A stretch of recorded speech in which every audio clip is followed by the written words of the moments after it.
Hello दोस्तों, स्वागत है आप सभी का हमारे YouTube channel science G and GS में। एसएससी एमटीएस एग्जाम 2023 1 सितंबर सेकंड शिफ्ट का एग्जाम खत्म हो चुका है और अब तक मेरे पास मैक्सिमम रियल क्वेश्चन आ चुके हैं जो एग्जाम में पूछे गए थे। तो शुरू करते हैं, आज ऑर्डर देख लेते हैं सेकंड शिफ्ट में किस प्रकार क्वेश्चन पूछे गए हैं जीके एंड जीएस के। तो आज का फर्स्ट क्वेश्चन है जो सेकंड शिफ्ट में पूछा गया था, देशबंधु के नाम से किसे जाना जाता है? तो चित्तरंजन दास को जाना जाता है। चित्तरंजन दास इसका राइट आंसर हो जाएगा। और चार्ल्स फिर एंड्रयूज को दीनबंधु के नाम से जाना जाता है। तो ये फैक्ट भी आपको ध्यान रखना है। इस पर नेक्स्ट क्वेश्चन पूछा गया था, वायुमंडल की किस परत में मौसम परिवर्तन होता है? तो यह क्षोमंडल में होता है, जिसे ट्रोपोस्फेयर भी कहा जाता है। तो क्षोमंडल इसका राइट आंसर हो जाएगा।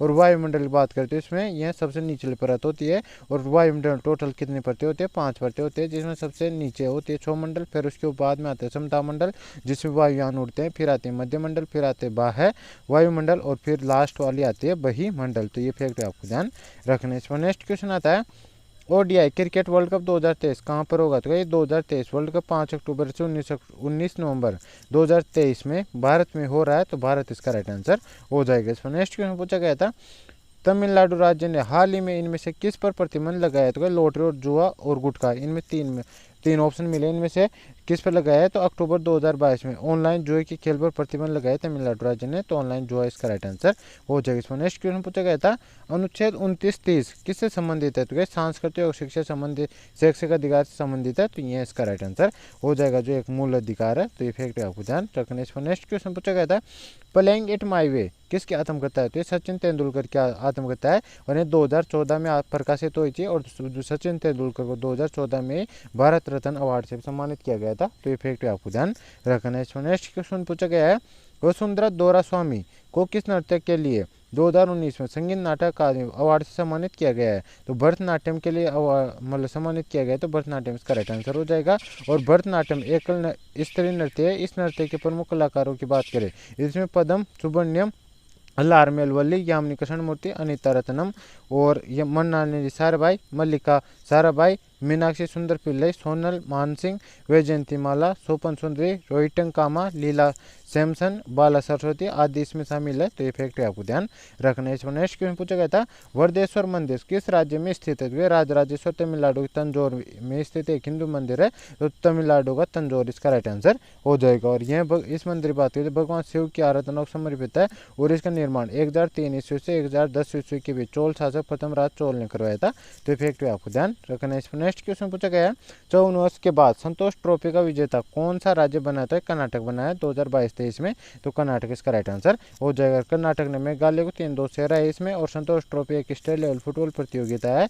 और इस टूर्नामेंट की शुरुआत की बात करें तो वर्ष 1941 में भारतीय फुटबॉल संघ यानी IFA के द्वारा शुरू किया गया था। और ये इस बार 2022-23 में खेले गए थे। 76वां संस्करण था इसका।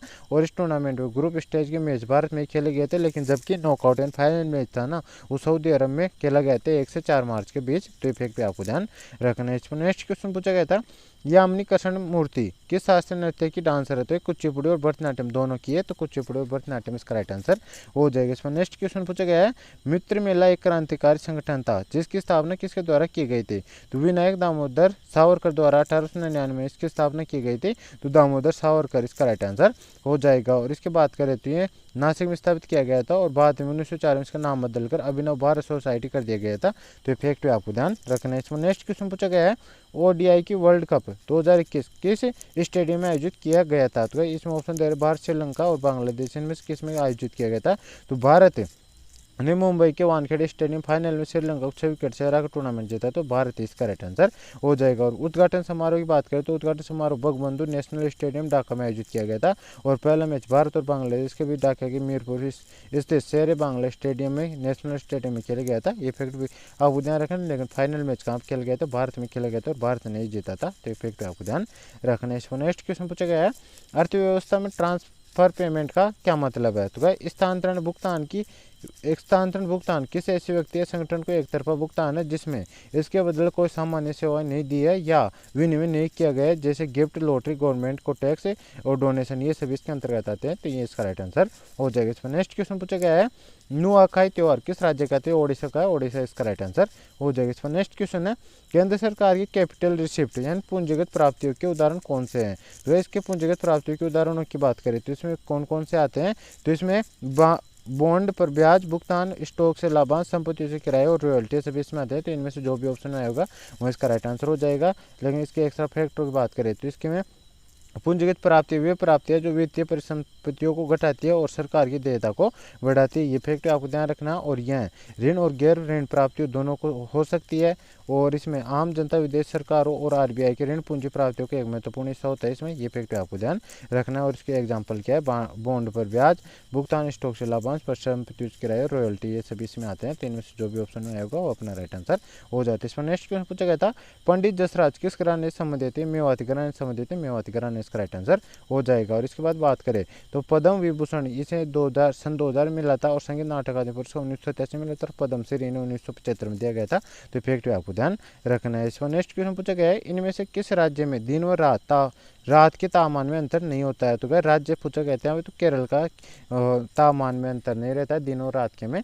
तो केरल इसका राइट आंसर हो जाएगा। जबकि अगर यूटी पूछे यानी केंद्र शासित प्रदेश तो पूछे तो अंडमान एवं निकोबार इसका राइट आंसर हो जाएगा, क्योंकि केरल या अंडमान निकोबार में दिन तथा रात का तापमान समान ही रहता है। तो इफेक्ट आपको ध्यान रखना है। इस पर नेक्स्ट क्वेश्चन पूछा गया था, अनुच्छेद 129 किससे संबंधित है? तो क्या अनुच्छेद 129 की बात करें तो सर्वोच्च न्यायालय को अभिलेख न्यायालय होने का अधिकार देता है। दूसरे शब्दों में सर्वोच्च न्यायालय का अभिलेख न्यायालय होगा और उसके पास ऐसे न्यायालय की शक्ति होगी जिसमें स्वयं की अवमानना के लिए दंडित करने की शक्ति भी शामिल है। तो इफेक्ट आपको ध्यान रखना है। और जो सर्वोच्च न्यायालय है यानी सुप्रीम कोर्ट वो अनुच्छेद 124 से संबंधित है। तो इफेक्ट आपको ध्यान रखना है। इस पर नेक्स्ट क्वेश्चन पूछा गया था, भजन सोपारी के स्वाद्यंतर से संबंधित है? संतूर वादक, संतूर इसका राइट आंसर हो जाएगा। इस पर नेक्स्ट क्वेश्चन पूछा गया है, पीरियोडिक लेबर फोर्स सर्वे के अनुसार शहरी क्षेत्रों में 15 वर्ष से ज्यादा उम्र की महिलाओं के बीच जनवरी मार्च 2023 के दौरान बेरोजगारी दर कितने प्रतिशत रही थी? 9.2% रही थी। 9.2% इसका राइट आंसर हो जाएगा। जनवरी मार्च 2023 के दौरान शहरी क्षेत्र में बेरोजगारी दर घटकर 6.8% रही है और यह हर 3 महीने में जारी की जाती है। ये फैक्ट आपको ध्यान रखना। और जनवरी मार्च 2023 के दौरान 15 वर्ष से ज़्यादा उम्र के पुरुषों के बीच बेरोजगारी दर कितनी रही थी? 6% रही थी। ये फैक्ट आपको ध्यान रखना है। इस पर नेक्स्ट क्वेश्चन पूछा गया था, रॉबर्ट हुक ने कब मर्द कोशिका खोज की थी? तो 1665 में की थी। 1665 इसका राइट आंसर हो जाएगा। और किसमें की थी? बोतल के कोर के पतले टुकड़ों को कंपाउंड माइक्रोस्कोप के नीचे रखकर देखा था। उन्होंने उनमें हजारों छोटे छोटे छिद्र नजर आए थे जिन्हें कोशिका का नाम दिया गया था। तो ये इसका राइट आंसर हो जाएगा। और जीवित कोशिका की बात करें तो 1674 में एंटोनी वॉन ल्यूवेनहोक ने सर्वप्रथम जीवित कोशिका खोज की थी। ये फैक्ट आपको ध्यान रखना है। इसमें नेक्स्ट क्वेश्चन पूछा गया है, निम्न में से 2011 की जनगणना के अनुसार किस राज्य की साक्षरता दर सबसे कम रही है? तो ऑप्शन दे रखे थे मिजोरम, केरल, गोवा और त्रिपुरा। तो गाइस जिसमें सबसे कम किसकी रही है? तो त्रिपुरा की रही। त्रिपुरा इसका राइट आंसर हो जाएगा, क्योंकि सबसे ज़्यादा केरल की, फिर लक्षद्वीप की, फिर मिजोरम की, फिर गोवा की और फिर त्रिपुरा की आती है। तो त्रिपुरा इसका राइट आंसर हो जाएगा। इस पर नेक्स्ट क्वेश्चन पूछा गया है, शुद्ध गतिक श्यानता यानी कि ऐसा मतलब ग्रेसन यूनिट क्या होती है? तो इसकी स्टोक होती है। स्टोक इसका राइट आंसर हो जाएगा। और इसकी मतलब ऐसा यूनिट की बात करें तो मीटर स्क्वायर प्रति सेकंड होती है। ये फैक्ट आपको ध्यान रखना है। तो गाइज आज के सेकंड शिफ्ट के मुझे इतने क्वेश्चन मिले थे।